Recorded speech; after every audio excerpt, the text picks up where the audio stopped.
ভোটের কাজে হাসপাতালে হয়রানির আশঙ্কা, কমিশনের নির্দেশে উদ্বেগে বাঁকুড়া সম্মেলনী মেডিকেল। শতাধিক স্বাস্থ্যকর্মীকে ভোটের কাজে যোগের নির্দেশ। আরো বিস্তারিত জানাবে প্রিয়ব্রত রয়েছে আমার সঙ্গে। প্রিয়ব্রত, স্বাভাবিকভাবেই যে ভোটের কাজে যদি চিকিৎসকরা চলে যান, তাহলে স্বাস্থ্যকর্মীরা চলে যান, তাহলে সেক্ষেত্রে তো হয়রানি হবেই রোগীর পরিবার পরিজনদের। একেবারে তুমি যেমন জানো, বাঁকুড়া মেডিকেল কলেজ একটা দক্ষিণবঙ্গের মেডিকেল পরিষেবার ক্ষেত্রে একটা বৃহত্তর নাম। কেননা বাঁকুড়া শুধুমাত্র নয়, পুরুলিয়া, পার্শ্ববর্তী জেলা ঝাড়গ্রাম এবং পশ্চিম বর্ধমান, পশ্চিম মেদিনীপুর সহ ঝাড়খণ্ডের কিছু অংশের মানুষও এই বাঁকুড়া মেডিকেল কলেজের উপর চিকিৎসা পরিষেবা নিতে ব্যস্ত হন। কেননা তাদের এই যে চিকিৎসা পরিষেবা দিতে থাকেন মানুষজন, সেই সব চিকিৎসা পরিষেবা দিতে এমনিতেই কর্মী যে কৌশলতা রয়েছে, তাতেই কিন্তু বাঁকুড়ার এই সম্মিলনী মেডিকেল কলেজ হাসপাতালের কিন্তু নাভিশ্বাসের কর্মীদের।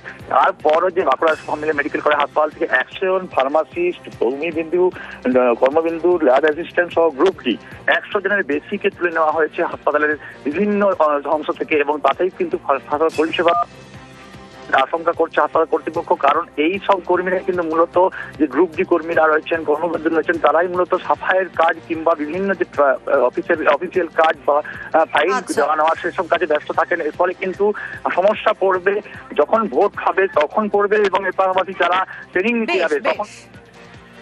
ম্যাক্সিমাম নাম চলে এসছে আমাদের গ্রুপ ডি, কর্মবন্ধু, ল্যাব টেকনিশিয়ান এবং ফার্মাসিস্ট। টোটাল 100 সামথিং এর মতো নাম এসছে। এখন এতজন লোক যদি একসঙ্গে চলে যায়, হাসপাতাল যে আমি কি করে চালাবো চিন্তিত হয়ে আছি। যে আমাদের এটাও তো একটা এমার্জেন্সি সার্ভিস, ভীষণভাবে স্কেয়ার্ড যে আমরা ওটি গুলো রান করাবো কি করে।